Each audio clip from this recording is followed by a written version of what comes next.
Hello YouTube, W&J's Handy Dad here. Today we're going to do an unboxing and review of the Harbor Freight 10x20 portable car canopy.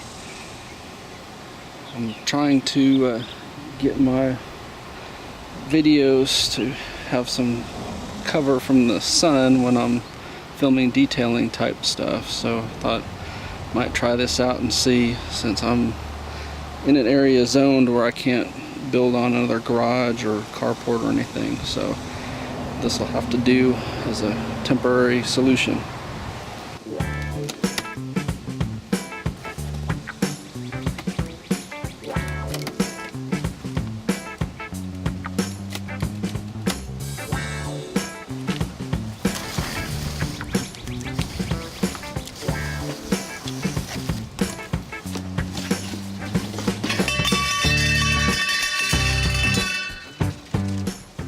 So my first thought seeing this is it reminds me of PVC pipe, only made out of metal. This looks like something you could probably build out of PVC. Whether or not it would be cheaper to do it that way, I don't know. And of course I don't know if it would be sturdy enough with PVC. We'll see. I'm fearful that this isn't going to be heavy enough to withstand typical Texas wind, but we will see. Like a very lightweight, light-duty tarp.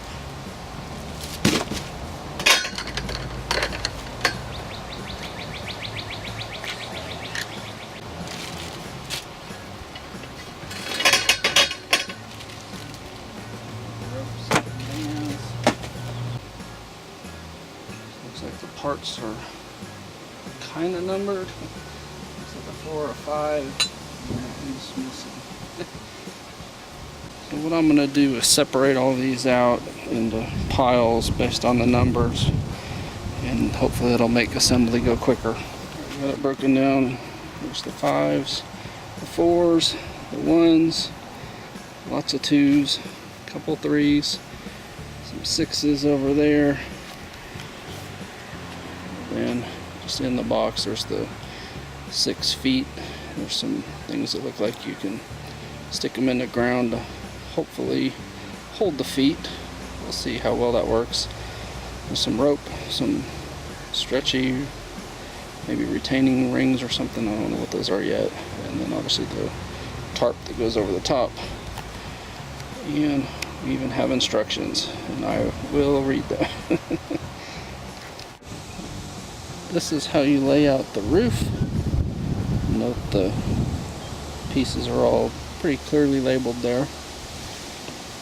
And that's what it looks like when you actually lay them out on the ground. As you can see, it takes up quite a bit of space.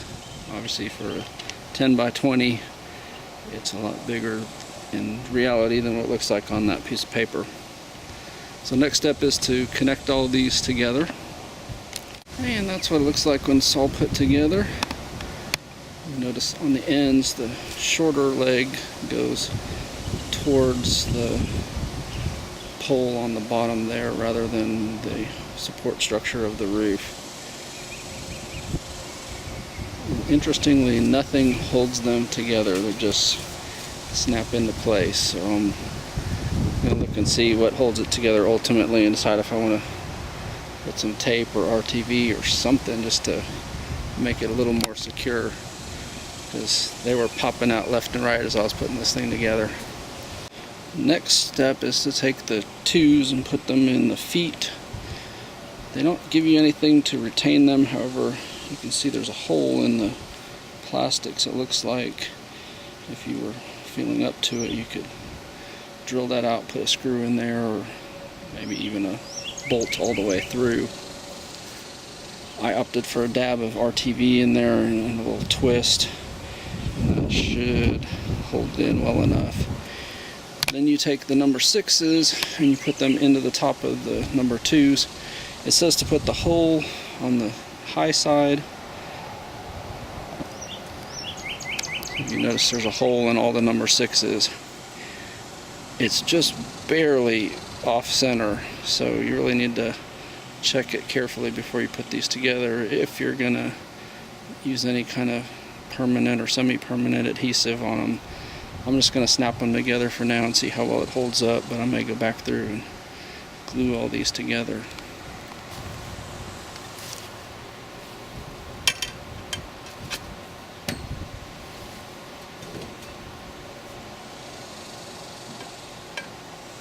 Now they say to put the whole thing up in the air and then put the roof on it.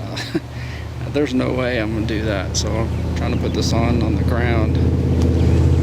I will say this, I'm already getting disappointed in this. It's a really thin and flimsy tarp that they've used, so I'm not expecting it to last very long, but we'll see.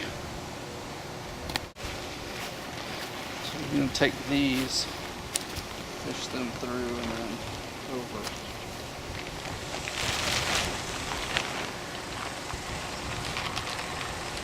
Like that. Feed all the way down both sides. Alright, got it secured. I'm going to add the legs and move it into position. Alright, it is assembled.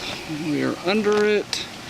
And the duct tape is my addition because every one of those suckers came apart every 2 seconds when you're trying to move this thing into position. You see even those pieces come undone too. So overall, I'd say this thing is absolutely terrible. Would not recommend it at all. I don't even think it's gonna last long enough for me to wash the car under, to be honest. It's really moving all over in the wind, and like I said, without the duct tape it was just falling apart piece by piece by piece. So I don't know why they didn't come up with a little bit better way to connect all these, because this would be nice to have otherwise. Anyway, hope this video was helpful. If it was, appreciate a thumbs up, subscribe if you're not a subscriber, and please tell your friends about my channel. Thank you very much.